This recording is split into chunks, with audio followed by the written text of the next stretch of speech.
बिस्मिल्लाहिर्रहमानिर्रहीम। नाज़रीन अस्सलाम वालेकुम। आज है 14 जुलाई, दिन है इतवार, साल 2019। आज की वीडियो में हम बात करेंगे, दो मौज़ूआत हैं और एक है ताजरों ने हड़ताल की है पाकिस्तान भर में और उसका जायज़ा लेंगे कि आखिर मसला क्या है, ताजर क्यों हड़ताल पे आए। और दूसरा, शहबाज शरीफ साहब का एक और स्कैंडल सामने आ गया है। डेली मेल बरतानिया के अखबार ने दिया है कि उन्होंने सैलाब फ़ंड से हासिल शुदा जो थी पैसे पाउंड्स में थे, मिलियंस ऑफ पाउंड्स, उसका उन्होंने तिया पांचा किया है और ये एक नया स्कैंडल सामने आया है और उसमें बहस चल रही है। लेकिन सबसे पहले ताजरों की हड़ताल के पीछे आखिर अवामिल क्या हैं, क्या रीज़न है कि ताजर हड़ताल पे आ गए हैं। और टैक्सेस वैक्सेस तो पहले भी चल रहे थे। इसकी कुछ हम आपसे ख़बरें शेयर करते हैं। पहले हम आपको बता चुके थे कि पाकिस्तान के इदारों के पास NADRA, FBR, state bank, security exchange commission, FIA, इन सब को मिला के इन्होंने डाटा जमा कर लिया और अच्छा खासा आदाद शुमार आ गए हैं। बेनामी एक्ट आ चुका है, बेनामी का कानून आ चुका है और एमनेस्टी स्कीम टाइम ख़त्म हो गया। जिसने फ़ायदा उठाना था उठा लिया। अब जिसने फ़ायदा ना उठा सके, जो लोग जो अभी भी रहे, वो अभी अब आएंगे, रेड होगा। हमने आपको कहा था कि 30 जून के बाद एहतसाब का एक ऐसा अमल शुरू होने वाला है कि आप पिछले मामलात को भूल जाएंगे। तो वो प्रोसेस अभी 2-3 मेन स्टेप्स ही लिए गए थे। बेनामी प्रॉपर्टीज़ फ्रीज़ की गई थी। भारी भरकम एक ओपनिंग ग्रुप की पिंडी में मुस्लिम लीग नवाज़ के सेनेटर की थी और कुछ आसिफ अली जरदारी साहब की कराची में। उसके बाद ये एक हलचल सी पैदा हुई और आपको पता है कि ताजर तंजीमों में, ट्रेड यूनियंस में, पॉलिटिकल पार्टीज़ के भी जो हैं वो नुमाइंदगान होते हैं। ट्रेड यूनियंस जो हैं वो पॉलिटिकल पार्टीज़ की भी होती हैं, पीपल्स पार्टी की भी है, मुस्लिम लीग नवाज़ की भी है, PTI की अभी तक इतनी मौसर नहीं है। अलबत्ता जो पुरानी सियासी जमातें हैं और जमात इस्लामी, इनके ट्रेड यूनियंस में बाकायदा तौर पे प्रेजेंस मौजूद है। वो खा रेलवे है, PIA है, पोस्ट ऑफिस है, स्टील मिल है और ताजर तंजीमों में भी अच्छी खासी पेनिट्रेशन है। तो एक तो ये चीज़ थी, इसमें पॉलिटिकल एलिमेंट भी शामिल है। और दूसरा, ताजर जो हैं वो ये समझते हैं, वो कहते हैं कि हमें हाथ ना लगाएं। अब मसला ये है कि आपको मैं एक छोटी सी मिसाल दे रहा हूँ कि हमारे पास पैसा बहुत है। पाकिस्तान के शहरियों के पास बेहिसाब पैसा है, बेहिसाब दौलत है, घरों में पड़ी है, दफ्तरों में पड़ी है, जहाँ जहाँ गोल्ड की सूरत में, कैश की सूरत में, प्राइस बॉन्ड्स की सूरत में, फॉरेन करेंसी की सूरत में, बैरून मुल्क पैसे की कमी नहीं है। पाकिस्तान के जो इंडिविजुअल्स हैं, पाकिस्तान के शहरी अमीर से अमीर तर होते जा रहे हैं, लेकिन पाकिस्तान बहैसियत मुल्क वो उसकी इकॉनमी का सत्यानाश हो रहा है, उसका ख़जाना खाली होता जा रहा है, वो मकरूज़ से मकरूज़ तर होता जा रहा है। जबकि यही हुक्मरान और इन हुक्मरानों से जुड़े हुए बाकी लोग जो इक़्तिदार में रहे या इक़्तिदार से बाहर भी, इवन वो सब के सब माला माल होते जा रहे हैं दौलत से। उनको किसी किस्म की कोई कमी नहीं है, वो इसी मुल्क से पैसा कमा रहे हैं। और जब हम देखते हैं टैक्स, तो टैक्स उस कदर जा ही नहीं रहा और ये GST बेहिसाब कलेक्ट होता है, लेकिन कौमी ख़जाने में बहुत थोड़ा पहुँचता है। अब रिफ़ॉर्म्स की जा रही हैं अभी मुझे ये, मैं आपको मज़े की बात बताऊं कि FBR के ही एक दो अच्छे अफसरों ने मुझे बताया कि FBR के अंदर जिसका काम है टैक्स कलेक्ट करना, वहाँ पे गो स्लो की पॉलिसी चल रही है और वो भी कोई दिलचस्पी नहीं ले रहे। क्यों नहीं ले रहे?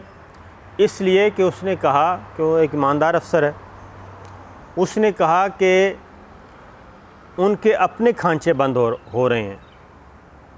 इतना वो शबर जैदी साहब की वो तारीफ़ कर रहे थे कि वो बेसिक चीज़ों को वो समझ गए हैं और चूँकि वो एडवाइज़र रहे हैं और बहुत सारी कारपोरेट सेक्टर के, तो इसलिए वो बीमारी की सही तशख़ीस कर ली है, दवाई भी सही है, लेकिन डोज़ ज़्यादा है जो एब्ज़ॉर्ब नहीं हो रही हमारी ताजिर बिरादरी को। और हमारा ये मिजाज है कि हम मीटर रीडर को, वापडा वालों को भत्ता देने के लिए तैयार हैं। रिश्वत बड़ी खुशी से देते हैं, भत्ता देते हैं, मंथली देते हैं। इसी तरीके से गैस में चले जाएं, गैस डिपार्टमेंट में भत्ता भी देंगे, रिश्वत भी देंगे, मंथली भी देंगे। किसी भी महकमे में चले जाएं आप, और इवन यही हाल FBR का है। हम बड़े खुशी से, हमारा अगर फ़र्ज़ करें 10 लाख रुपए का टैक्स बनता है तो हम ऊपर वाला 5 बचाने के लिए 2.5 लाख रुपए कौमी ख़जाने में, 2.5 लाख रुपए मंथली, ऊपर वाला 5 बचा लिया। और फिर वो सारा साल मज़ीद जो होती हैं फरमाइशें, ख्वाहिशें, वो भी, टैक्स चोरी भी की, रिश्वत भी दी, भत्ता भी दिया, लेकिन चोर के चोर। तो हमारा एक मिजाज है अजीब व गरीब किस्म का। अब वो सारे लूप होल्स ख़त्म किए जा रहे हैं और इस मुल्क को भी चलाना ही है हमने।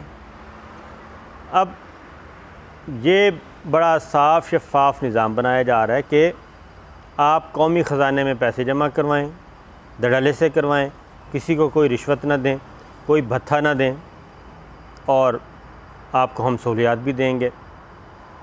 और ये FBR का अफसर मुझे बता रहा है कि टैक्स रेशो पहले से कम हुई है, लेकिन चूँकि इन सारी चीज़ों से मंथलियाँ मर रही हैं अफसरों की, रिश्वत ख़त्म हो रही है, भत्ता ख़त्म हो रहा है, तो इसलिए अफसर कहते हैं कि ठीक है। फिर ऊपर चेक एंड बैलेंस का निज़ाम बहुत ज़्यादा आ गया।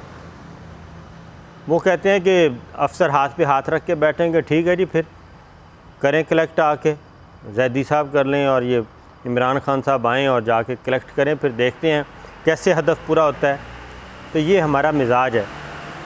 तो मैं कह रहा था दौलत की कमी नहीं है। दौलत, 1 माह की एमनेस्टी स्कीम जो पिछले दिनों आई असासे डिक्लेयर करने की, हमारे पाकिस्तानी भाइयों ने, सिर्फ़ 1,35,000 पाकिस्तानियों ने 3,000 अरब के असासे ज़ाहिर किए। सिर्फ़ 1,35,000 पाकिस्तानियों ने 3,000 अरब के असासे ज़ाहिर किए, 30 खरब रुपए के, और 70 अरब रुपया टैक्स दिया उसकी मद में। तो इससे आप अंदाज़ा कर लें कि 22 करोड़ का ये मुल्क है। मैं कहता हूँ जी 22 करोड़ में से 17 करोड़ निकाल दें, 5 करोड़ तो फील्ड में मौजूद है ना, 5 करोड़ तो कोई ना कोई कारोबार कर रहा है ना, दुकानें चल रही हैं, दुकानों पे फ़िक्स टैक्स। इससे अच्छी स्कीम क्या हो सकती है? क्या आपके पास ना किसी ने आना ना किसी ने जाना, फ़िक्स टैक्स नहीं कबूल कर रहे। हम अपने गिरदो पेश में देखते हैं, जिसके पास एक दुकान थी, जिस फैमिली के पास, अगर उसके 8 बेटे हैं तो 8 दुकानें अब तक वो बना चुका है उस एक दुकान से। उसके बाद आगे चले जाएं, जिसके पास एक घर था अब 4 घर हैं,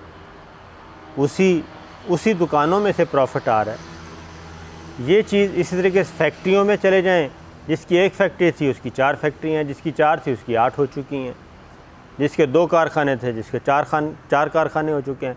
हर आदमी, हर इंडिविजुअल, हर कंपनी प्रॉफिट में जा रही है। लेकिन पाकिस्तान के ख़जाने में पैसा नहीं जा रहा, पैसा बाहर से तकसीम हो जाता है, बाहर चला जाता है, इन्वेस्टमेंट उसको साइड पे निकालते रहते हैं।